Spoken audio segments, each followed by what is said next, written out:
Our next panelist, definitely seeing some overlaps, so this will be exciting to generate discussion later, will be Thainan. He is a Brazilian artist and double PhD candidate in management and performing arts at the Federal University of Rio Grande do Sul. Passionate about sustainability and innovation, his work bridges culture and climate action, fostering resilience and transformative development within the creative industries. Thainan has been based at the University of Glasgow, exploring strategies for rebuilding cultural ecosystems and driving sustainable growth within the creative economy.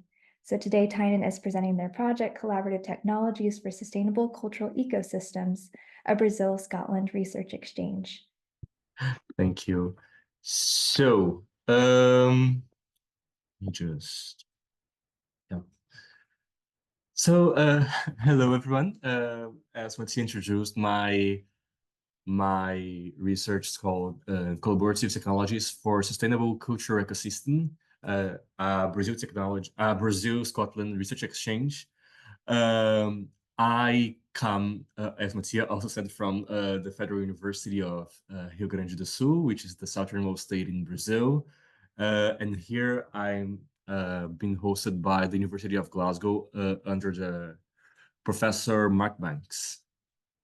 So, just so you're on the same page, I'm Thainan.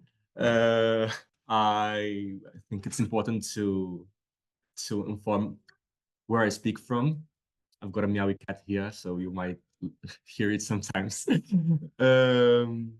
But I'm a theater artist, I'm a producer, I'm an entrepreneur, I'm a technician. I work all around the performing arts ecosystem, and I work especially trying to develop the field, because once I went into the professional world out of art school, I was a little lost on how I would survive doing theater, doing everything that I had to do.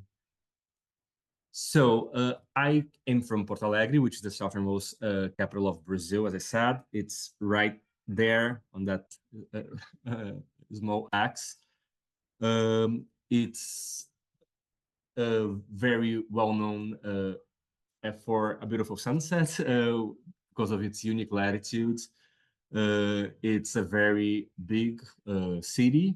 We just the city itself, it's 1.2 million people, but the surrounding area goes up to 5 million. And it's also very well known for some natural disasters that have hit the city in the last few years. And it's getting more frequent each day. To be honest, right now we're facing some similar floods, not as bad as this one that was last May, but we are at our third biggest flood event. But the state is also known for droughts, so we are living in very extreme different conditions. So in the middle of this disaster, I conceived the project that I'm working with. These floods that happened last year changed my research. It was a flooded area equivalent to the size of the UK. More than 10 million people were affected. Almost 500 cities declared emergency. Almost 1 million people were displaced. All services collapsed, like the airport, hospitals, land transportation. Volunteers were essential for weeks for all kinds of work, to rescue, to care for the people who were displaced and had nowhere to go. So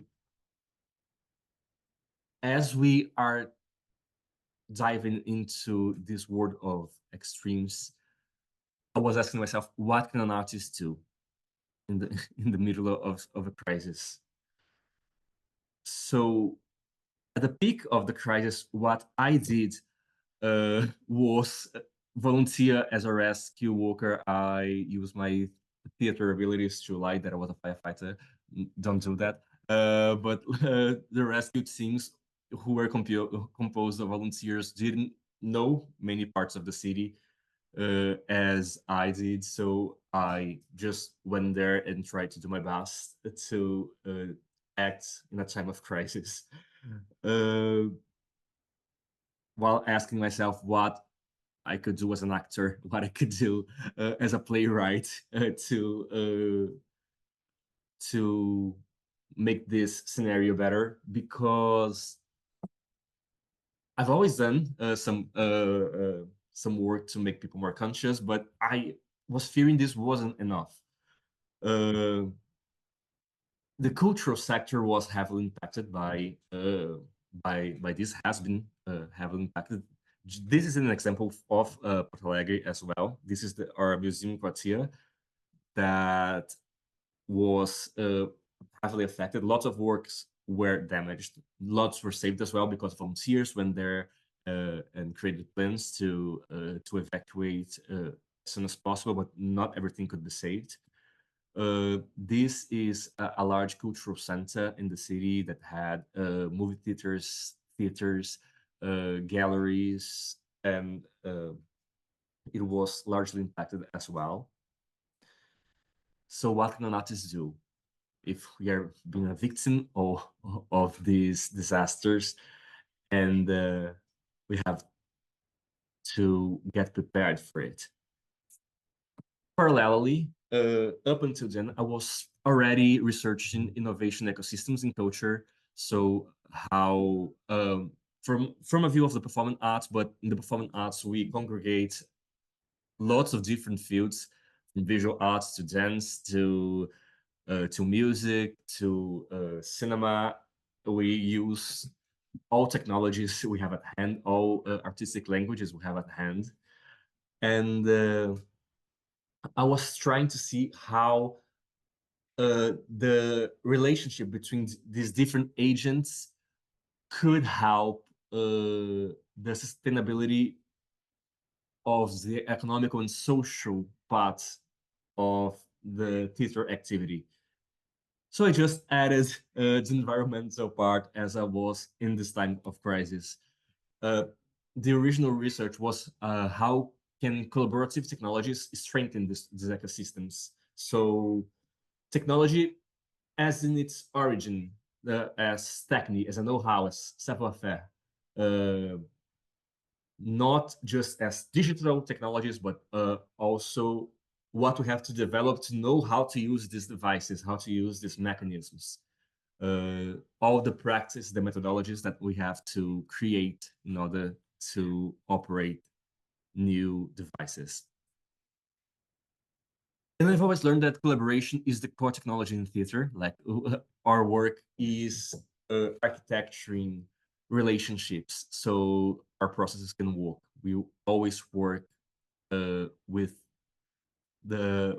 other people, even if it's a monologue. We are working with the public. There's no being alone in theater.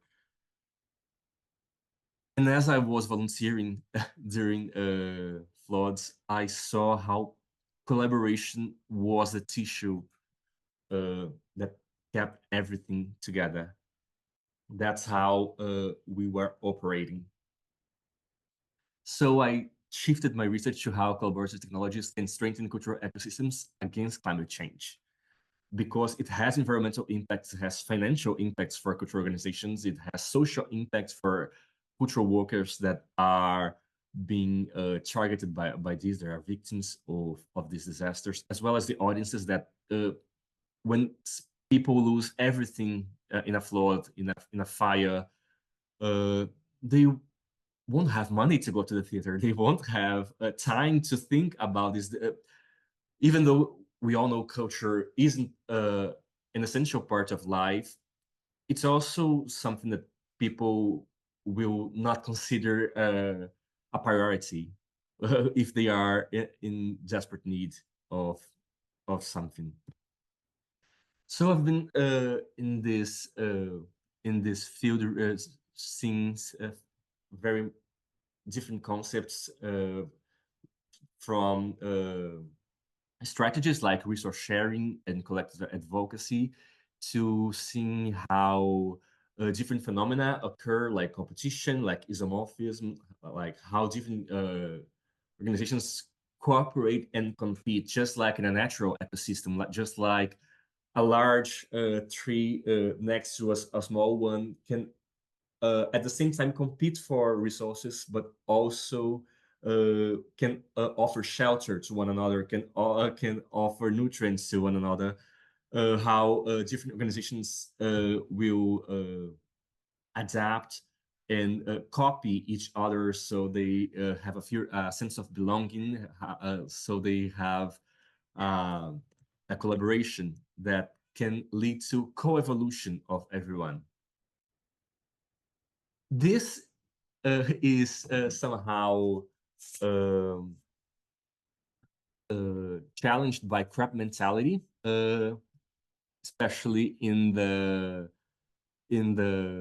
case study that I brought originally in Porto Alegre, which is very known for well known for this phenomena in popular culture. Crab mentality being an analogy for a bucket full of crabs, where the crabs that are captured try to escape, but they can't because they're always pulling each other down. It's just an allegory for how competition can sometimes stop us from achieving success if we aren't working together. I'm based by all sorts of different environmental, economical geography, artistic references. I brought some important perspectives here. The Gaia theory is an environmental and also scientific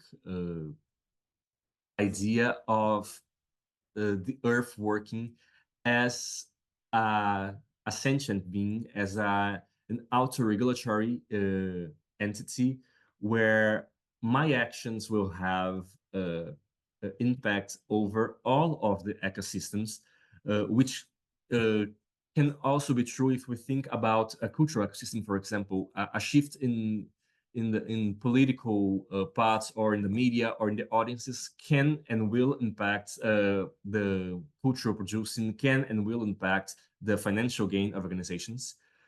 Edgar Morin, the French philosopher, says that we are in an age of complexities, of complex thoughts, but contemporary cultural pressures will often forbid us from thinking in this systematic way. We are being pushed towards polarization, towards not thinking everything in a connected way, but as different things, which will, in the long term, harm our ability to do something that will impact in a transversal manner. And I bring a global South perspective to this because I come from the global South, and because I don't think we are frequently trying to reproduce global North strategies there, and we see how they are not so effective, and in a sense that our development shouldn't be as unsustainable as as a global North has developed itself. We are talking about degrowth here in Scotland, for example. That's something that I've come across during my research. But I don't think that it could be a way to develop the South. I don't think we could grow in an unsustainable manner to then think about degrowth, to then think about how we could fix things. We can and we have strategies to do it in a more sustainable way. There are some ecological, economical initiatives like ecological coins, social currencies that are getting more common there in Brazil. I brought some examples to work with cultural organizations here.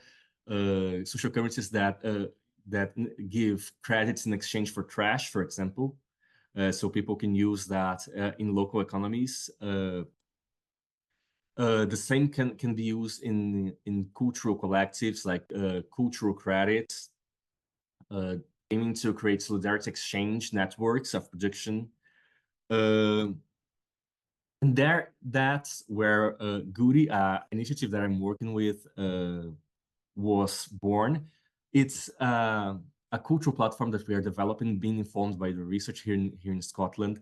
That's a gamified cultural pass where people go to cultural activities and get cultural credits to go to other activities. It's geolocalized, so we are targeting local economies, and we are giving cultural green seals for a certification for green initiatives in culture. What's coming soon in this platform is we are also making cultural venues, eco hubs with smart bins where people can give in their trash, their recyclable trash, and get rewarded by with cultural credits for being green and for taking sustainable actions. So what Scotland has to offer to this research? Scotland has a strong set of collectives, of networks, of sustainable initiatives, and it's all very connected here. Different to many places, I see cultural policies that have sustainable concerns. I see cultural networks that work together towards a common objective, and that have there are some networks of networks, so it's all very capillarized, it's all very grassroots many times, but in coordination with governments.